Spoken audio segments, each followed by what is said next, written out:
Have you ever wondered what separates people that excel in their chosen lot from people who kind of just remain stagnant? What we've found is that it isn't what you do when you show up to work or practice that separates you.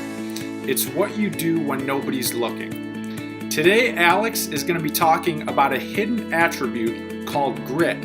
And this attribute is a requirement for anyone of any field to have in order to find acceleration in that field. So without further detail, let's book it.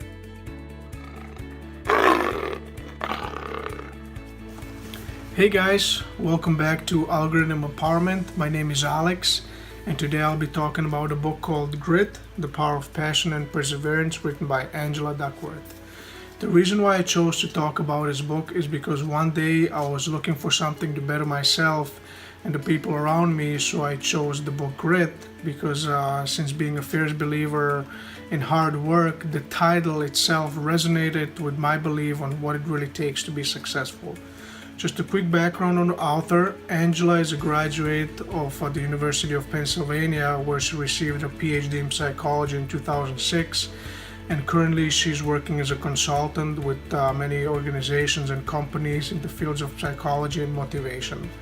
Ever since her book Grit was published in 2016, it really revolutionized the thinking of education policy circles. Okay guys, the first key insight I would like to talk to you about is from the chapter called Effort Counts Twice. Now this chapter is very important to me because I was reading through it. I saw many similarities from what I experienced in my own life and what Angela was talking about in her book.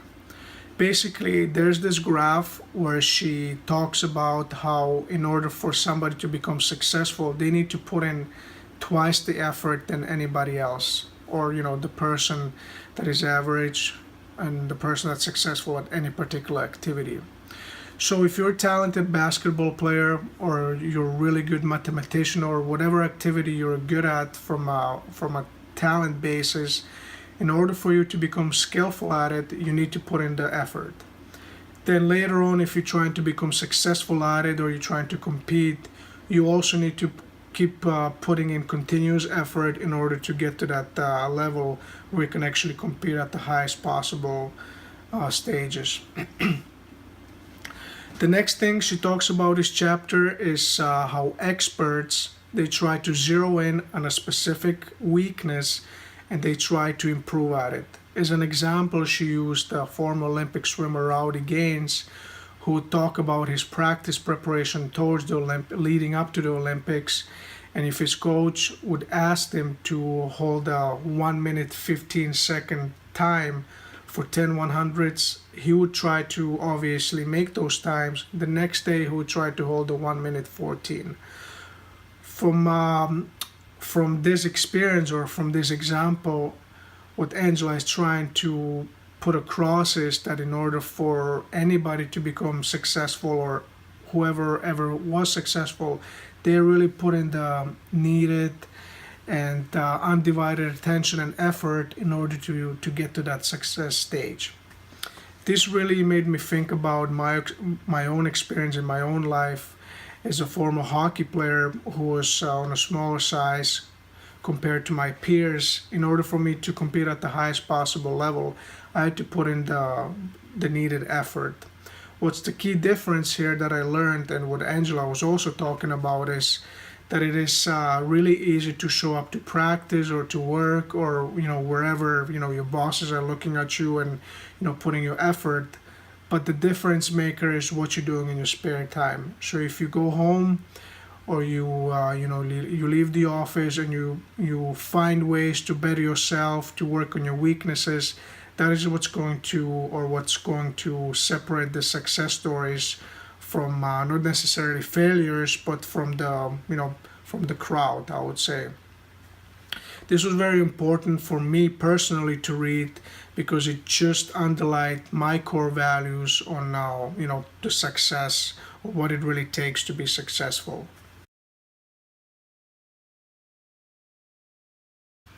The next topic I would like to talk to you guys about is from the chapter called Interest.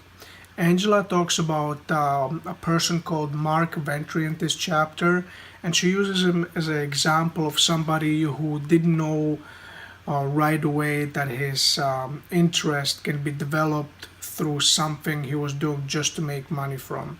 So basically, Mark Ventry was somebody who really liked music, and he thought he was going to be successful in the music industry.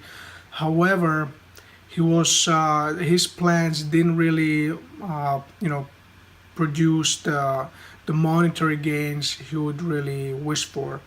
So in order for him to financially support himself, he took on a job in the restaurant business. He was a waiter and a cook, and he actually developed this huge interest in cooking, and he later on became a very successful restaurant owner.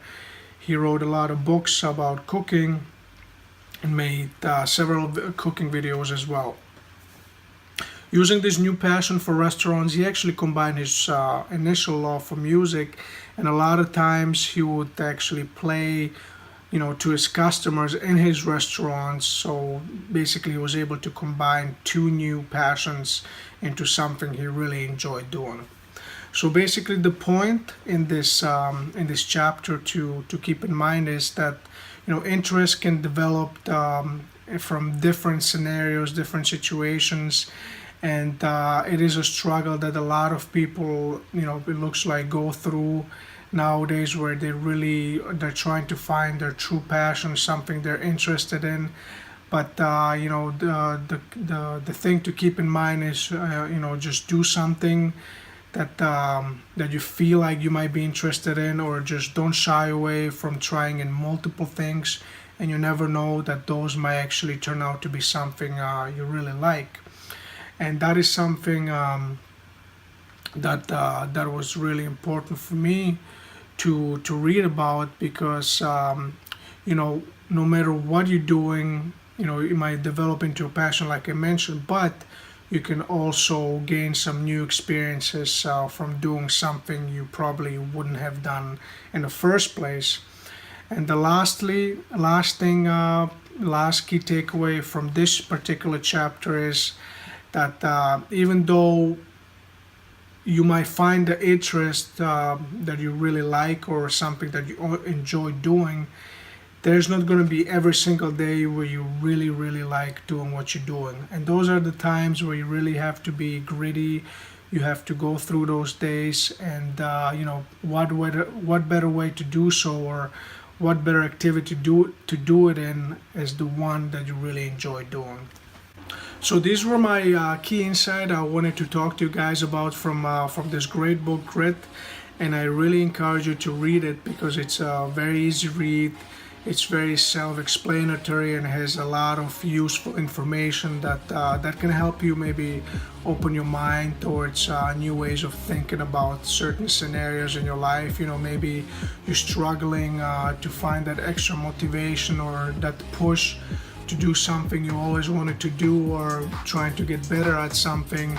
And I feel like the book Grit is a good reminder for all of us to really think about the fact that nothing comes really easy, even though it seems like all the success stories, the athletes or the businessmen, it seemed like it was kind of given to them. But in reality, it takes a lot of work, a lot of prioritizing, and also giving up on certain things that might not help them to become where they want to be.